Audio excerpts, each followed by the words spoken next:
You've got too much stuff. So first of all, I got to say, I remember thinking it was weird to go to a church that had coffee after service. We got champagne. That's how we do church. It's pretty awesome. Okay, I think I'm ready. So happy Father's Day, everybody. Very excited to be here. So excited to be here. So as I was thinking last night, I remember getting ready for bed and I was thinking about what I was going to say today and what was happening. And I remember thinking, if the Roger of 10 years ago would have known that I would be standing on stage today talking about happiness, I would have thought you were absolutely crazy. About 10 years ago, I didn't know what happiness felt like. There was a time in my life that was super dark. And if you'd asked me to describe happiness, I don't think I could have. And so I'm pretty excited to see where I've come. And what I'm going to share with you today is how I got here. I have a hard time speaking about something unless I've lived it, and so that's how I speak. That's what I do. So speaking of Father's Day, I can say I'm super excited. 2 of my 5 are here today. And I can say that the deepest, most amazing, fulfilling, amazing joy that I've ever found in my life has been from my children, from being a father. And at the same time, I can say that the deepest despair, the most sadness, the most heartbreak, the most frustration, the most anger, the most resentment, the most upset, the most all of that I've ever felt in my life has come from being a father. How is that possible? But yet, when I think of being a dad, I don't think about all that other stuff. I think about what an amazing, beautiful, incredible gift I've been given to be a father. And so that really ties into what I want to talk about today. How can we have it all? How do we choose joy when we have life happening, right? Because life happens. I'm going to talk about trust today. And when I thought about this, I thought, wait a minute, I'm talking about happiness. No, I'm talking about trust. And we're going to talk about what that means and how that works. So I have a quote. I can't speak here without quoting Ernest Holmes, right? Or I'd get in trouble. So let me ask you first, though, how many of you are living where you have every moment of every day just awesome? Perfect, beautiful, you never have challenges, you never have frustrations, you never lose your temper, you're embracing happiness 24 hours a day. Nobody? Okay. 4 hours, okay, good. All right, so how many of you have ever been at any point in your life on a quest to find happiness? I think a lot of us have. So let's see what Ernest says about that. Let us waste no further time looking for the secret of success or the keys to happiness. Already the door is open, and whosoever will may enter. So that tells me that I shouldn't be seeking happiness. I just need to walk through the door. It's already there. And that's one of the biggest lessons that I've learned as I've gone through this. So let's take a look at 8 actions that I believe can lead to happiness no matter what. Because life happens, right? I learned a very, very powerful lesson several years ago, and that is the idea of shifting. And I'm going to teach you this concept because it's one of the most powerful things I've ever learned in my life. So I want you to take a second and just humor me for a minute. Close your eyes. And I want you to just remember back to a moment in your life that was incredibly sad, painful, horrible. Really get in touch with what it was like. For some of you, it might be what you're living today. I know that happens as well. Think about the moments in your life that were really hard, where you were not just at the bottom of the bucket, but you were underneath the bucket trying to hold it up. Because we've all been there at some point. Feel the feelings, get in touch with those feelings, and really feel what it felt like at that point in your life. We've all been there. Then I want you to take a deep breath. And I want you to think about the funniest thing that's ever happened to you.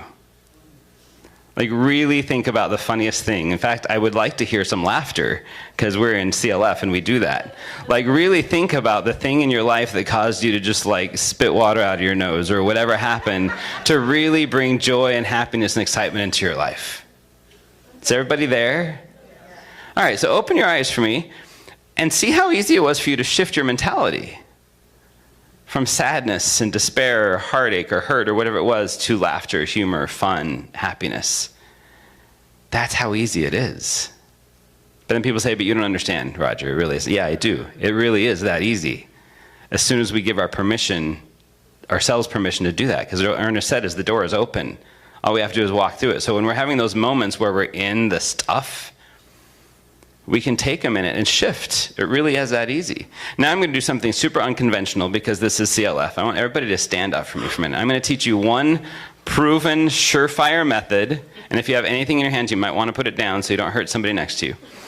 One proven, surefire method that no matter where you're at, or what's happening in your life, or how sad you are or down you are, you can bring happiness into your life in about 2 seconds. Anybody? Would that benefit anybody? Yeah. All right, so what you're going to do, and this is a little crazy, is we're going to jump. And when we jump, we're going to say, I'm excited. And we're going to do that 3 times. Ready? 1, 2, 3. I'm excited! I'm excited! I'm excited! All right, have a seat. How does that feel? Like, isn't it crazy how fast we can shift the endorphins in our body? And there was a time in my life where I would wake up in the morning and do this in my bedroom. And I would encourage that, even if you have a partner or a spouse or kids or somebody who think you're out of your mind. It doesn't matter, because this is about you finding happiness. And if you need to shift your energy at any point in the day, you get off that call that you're ready to like throw the phone through the wall, take a second and do 3 I'm exciteds. It's the fastest way to shift the energy in your body and choose happiness. It's the fastest way for you to step through that door that's always open of happiness. It's so easy to shift. And we forget sometimes, we always get so caught up in, but you don't understand. This happened to me, right? Anybody ever do that? You don't understand. This is what I'm dealing with, and it's special. You've never dealt with this. So it's hard for me to be happy. Just because you can be excited, Roger, doesn't mean I can be excited. Yeah, you can. You just have to make a choice to do it. It really is that easy. So number 2 way for me is about getting grounded in the now. Really getting grounded. And when I talk about getting grounded, I have a daughter who struggles with depression and anxiety sometimes, and I used to tell her to do this, and she would get very upset with me, and now she is grateful because now she does this, and it works. When you're having one of those days where you're in your funk, go outside, barefoot, stand on the ground, take some deep breaths, and ground yourself on this earth, because that's where the most abundant flow of energy lives, and it really does help. But being grounded in the now, so what does now mean? What I find is the things that usually bring us unhappiness or fear or doubt or anxiety or frustration are usually things that either happened yesterday or they're going to happen in the future, we think. And most of the time those things in the future don't happen, but we get so freaked out about them, worrying about them. So what if you were able to get yourself grounded right now and today? Because right now is really the only moment that matters in our life, right now, in this very second. But we get so caught up in what happened before that we forget that there's a door open for us to step into happiness. So reminding ourselves that right now, right here, right now, in this moment, I can choose to feel happy and I can choose to ground myself. There's a reason why we laugh at Reverend Sherry for telling us to breathe. There's a reason that she tells us to breathe, because breath is what brings us into the now, always. There's an amazing exercise I found. Anybody know Wim Hof? I love the Wim Hof method. It's something I'm really starting to get into right now, but there's a meditation, I'll just tell you right now. You can do a YouTube search for Wim Hof guided breathing, and there's actually it's like a 15-minute YouTube video that teaches you how to breathe in such a way that grounds you in this very moment.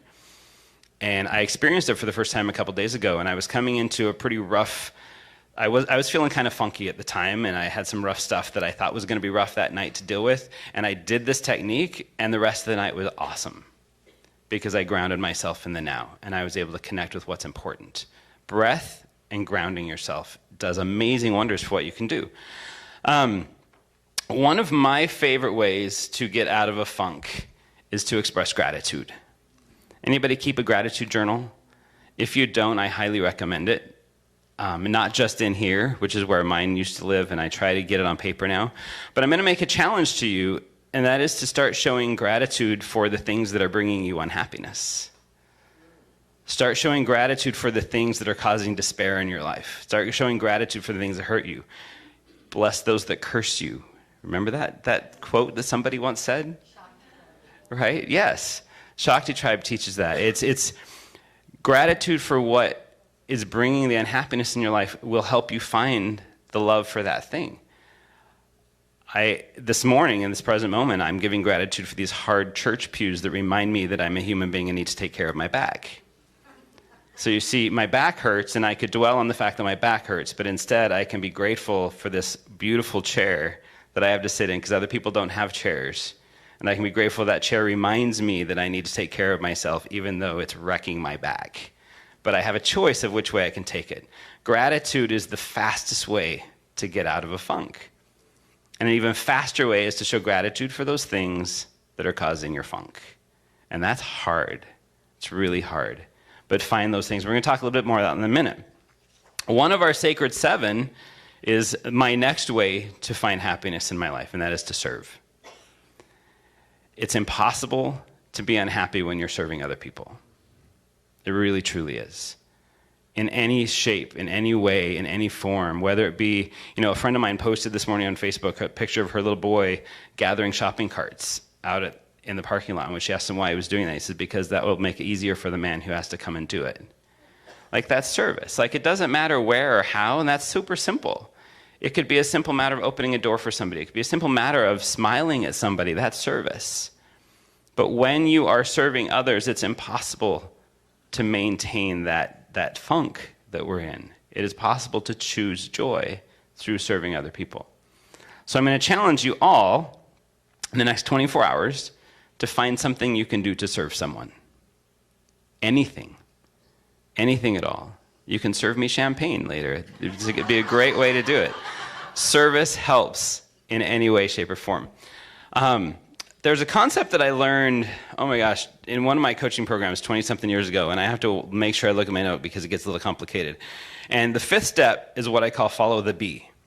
And B-E, capital, or just B-E, not B-E, not the bug, but B.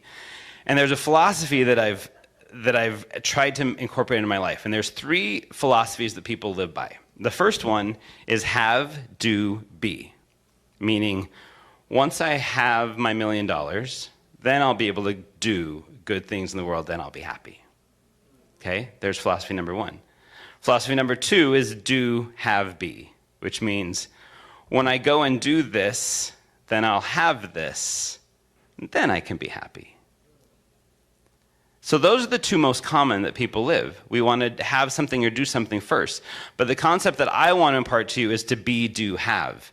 Meaning, do you understand what I say beingness? Like, what's your beingness? Who are you being in this world? Who are you being in your interactions? When I am being something, when I'm being happy, then I can do great things. I can serve, I can give, I can love, I can do that, and then I'm going to have everything. It starts with our beingness. And in our world, in our culture, especially in the world today, we get so caught up in the doing and the having that we forget about the being. And so many of us think, well, once I'm a millionaire, then I'll be happy. Once I have this promotion, then I can do this. Once I have this relationship, then I can do this. But it really starts right here, in our own beingness. So I challenge you to wake up in the morning and make a choice. How am I going to be today? How am I going to impact somebody today? How am I going to interact with the stuff that comes in my life today? How am I going to work with that funk that's bound to find me, because it does? How am I going to deal with the situation? What's my beingness going to be like? And if I can make a decision about that first, before I even get out of bed, then I can promise you your day will be full of light. And then when you go to bed again at night, do a little evaluation. How was I being today? Did I let stuff get me down? It's okay if you do, because we're human beings, but it's acknowledging and learning and saying, wow, yeah, that one got me, so now I need to be a little bit better tomorrow morning when I wake up and shift it tomorrow. That's what growth is about. I loved your song. Changing our belief is what does it. Changing our beliefs that we thought were supposed to, how many times do we think that this is how the world is supposed to be? Oh my gosh, if I'd have lived my life by how I thought the world was in my 20s, we'd be in a whole different place. But our beingness is what shifts that, is how we're doing this. So I had one of my favorite college professors was my choir director in college. He was one of those people, this is number 6, he was one of those people who laughed in a way that you could be in a room of 10,000 people and you knew exactly where he was. It was like the deepest belly laugh you'd ever heard in your life, and it was beautiful. We were at a comedy show a couple nights ago, and there's a woman down the way from us that had that laugh, and it just always warms my heart when I hear that. The best way to get yourself out of a funk is to laugh. And here's the deal, like, I don't care how big your funk is, you can find something to laugh at. Laughter truly is the best medicine, and we forget. I remember, when I went through a pretty dark part of my life, I remember one day waking up and realizing, like, wow, I haven't laughed in a really long time. Then I remembered Dr. Lunt and remembered him laughing, and I'm like, that's my goal. My goal is to laugh like that. And I don't care if people get embarrassed. His kids were embarrassed of him all the time. But that laughter was like an icon to so many people. So my goal in life became to be that guy that laughed so uncontrollably that I could care less what anybody else said or did or thought, because laughter brings amazing joy. So how many of you have ever played the laughter game, where you lay down on someone's belly or whatever, and one person ha, and and after a few minutes, everybody's dying laughing? Have you ever seen that? It's really fun. So, okay, there's some heads nodding, so I need to teach you how to play this game. It's really great. You lay down on the floor, and another person lays with their head on your belly, and another person with their head on their belly, all facing up, and the first person says, ha! And the next person says, ha, ha! And the next person says, ha, ha, ha! And by the time you get to there, it's done. And it's just fun. But my point in this, though, is when do we laugh? Like, it's like there's this appropriate time to laugh. No, there's always an appropriate time to laugh. Laughter fuels and feeds, and to me, laughter builds the reservoir. We have this reservoir that we need to tap into sometime in our life, and the more you laugh, the more it fills that reservoir. And if you're in that place in your life where you're having a hard time and you are struggling, it is dark, start laughing. Find something to laugh at, even if it's yourself. I do that a lot. Because it builds the reservoir. And you can tap into that reservoir when you need to find that peace and that happiness that grounds you.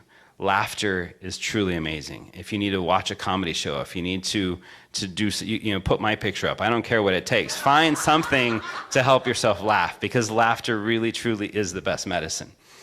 My daughter Riley, many of you know her. She sings here sometimes. She has a philosophy that when she taught me, I didn't understand. She's a very deep thinker. She's just this really deeply connected person. And she has a tattoo on her arm. This is Yum. And I'm actually getting a copy of it soon. I'm excited about that. She read a book by, who is it? I got to tell you Tom Robbins. And in his book, he says there are two mantras in life: yuck and yum. I choose yum. And when she first told me that, I'm like, oh, that's really cool. And I thought it was really great, but I didn't really get what it meant until about a month ago. I was in Denmark, and I remember texting Riley. I learned something when I was in Denmark that really shocked me. So first of all, my text to her first initially was funny. I was like, wow, everywhere I look up, I see Thor. Like, the Scandinavian people are just gorgeous. Like, seriously, I was like, how can one region in the world have so many beautiful people? It was shocking to me, like truly shocking. And as I was talking to somebody in Denmark, I learned something that really kind of took me back. The reason why Scandinavian people are so beautiful is because way back in the day, the Vikings roamed the earth, and they kidnapped the most beautiful women they found, and they raped them to make a beautiful race of people. Wow! You feel how everybody's got really heavy all of a sudden? That's how I was feeling, and I was very conflicted. And I was chatting with Riley about this. I'm like, oh my gosh, I just discovered this. Like, I feel bad saying they're beautiful now, because they're the result of this horrible thing. And she said, Dad, that's what it means to choose yum. And I got it. It's like, oh my gosh. I can choose to look at this piece that brought me, ugh. Or I can choose to say, wow, look at these beautiful people. That's yum. I choose yum. What a huge lesson she gave me that day. She told me that's what it means. You're choosing yum right now. And it really hit me that even if there's darkness in our life, we can choose yum. We can find the good that comes from it. We can find what came from it that helps us grow. So I was getting lost down a YouTube rabbit hole last week. You know, you've all been there, right? Those stupid videos they put on the side when you're watching like a business video and they're like, ooh, what does that mean? And like 7 hours later, yeah, I got caught in one of those this week. I know you do it, Rochelle, because I've seen how many tabs are on your computer. So one of the videos that I watched was really fascinating to me. So in 2010, there was a flood in Pakistan, and a third of the country was underwater. That's huge. And shortly thereafter, they noticed this phenomena happening, that every tree in the flooded area was enshrouded in spider webs. Like, literally, they looked like Q-tips. Like, that much. It was crazy. If it were me, I would have packed and moved that day. Right? So you could have looked at that and said, wow, yuck, right?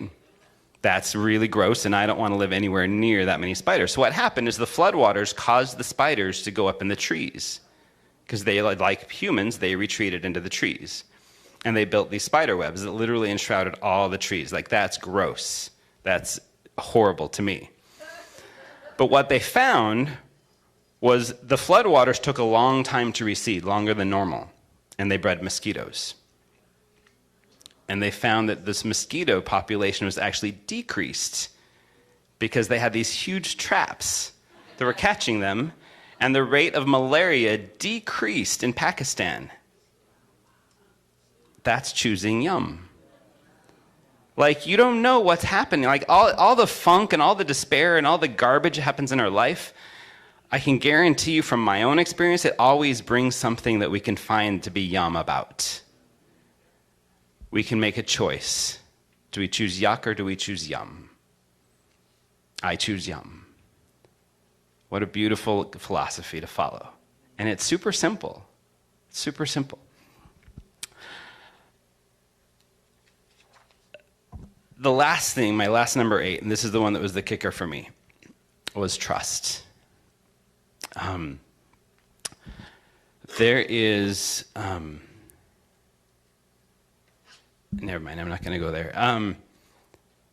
I heard somebody once in a talk a couple years ago say something that deeply offended me.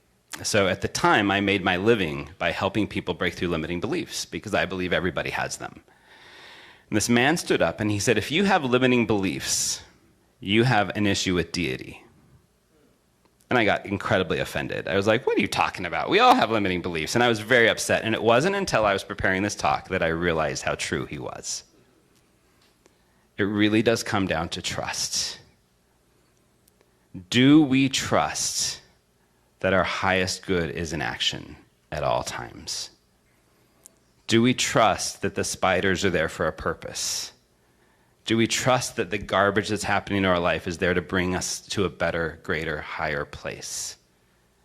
That's a hard one, because there's some bad stuff that happens in life sometimes. The opposite of trust is fear. How many of us live our life in fear because we're so caught looking at what's happening today that we forget to trust that what's happening is happening for me, not to me? It's a huge different shift in our life of where we're going to take it. Do we trust that the Spirit, the God, the deity, the universe, whatever we call it, do we trust that it's got my best interest at heart, that it truly does have my back? If we trust that, then we can't really dwell in the misery and the funk and be in integrity. That's the kicker. That's the problem. That's the dichotomy that comes that says, wow, I'm damned if I do, I'm damned if I don't. Of course I'm going to dwell in this because it sucks right now. But can I trust that it's here for a purpose? Can I trust that it's here to teach me something? Can I trust that it's going to here to take me somewhere better, bigger, greater than I am right now? I encourage you, when you're in that time, to be conscious of the evidence that you have in your life that you really can trust. That when you're in that place that's tough, that we stop and take a breath and ground ourselves for a moment in the now and say, let me think to a time when I've also had it rough. What did I learn from that? What did I grow from that? Did I make it through? Am I still alive today? Then I should trust this too. And what I've learned when I've been in that place is the faster I surrender to that trust, the faster the problem goes away. Because what we focus on is what builds and what grows. And if we focus on the misery and the funk, then guess what's going to build and grow? But if we focus on the trust that, you know what, this is for a reason, let me hurry and get to the lesson, then that lesson comes so much faster, so much easier. So I would say, and I never thought I would ever say this in my life, that if you have that funk, if you're in that place of unhappiness or stress or frustration or despair, that where you need to look is, where is your trust in deity? And that was a hard one. I can tell you, I've had resentment about this man that said that for years. Every time I see him, I avoid him because I don't like what he said. And now I agree with him, and I'm teaching it from a pulpit. Like, that's crazy to me. But it's the truth, and I really got it. I finally got it. And it was one of those lessons like all this, that you have to find the lesson to grow and to learn. So in closing today, I would invite you to stand and share with me a mantra from Ernest Holmes that I love. So go ahead and stand up and repeat after me. I'm going to read the whole thing once first, and then I'll break it down. The power which creates and sustains everything is now creating everything necessary to my happiness. So let's go. So I'll break it down. So the power which creates and sustains everything is now creating everything necessary for my happiness. And one more time, big deep breath. The power which creates and sustains everything is now creating everything necessary to my happiness. Awesome. All right. So, thank you. Have a seat. My request of you is that we remember that. That we remember that even in our funk and our despair and our unhappiness, the ground is being laid for something beautiful and amazing. Because I can look at those things that caused my unhappiness in 3 or 4 different times of my life where I was truly done living. And every single one of those, I can find a gift that brought me something beautiful and wonderful in my life today. And learning to trust that is really hard. But the more I do, the better my life has become. So I'm just asking you to always choose yum, and always ground yourself in the now, and always trust that it is in your best interest. And we are growing to a better place because of whatever is happening today. So thank you for allowing me to be here today. What a beautiful gift we have. Thank you.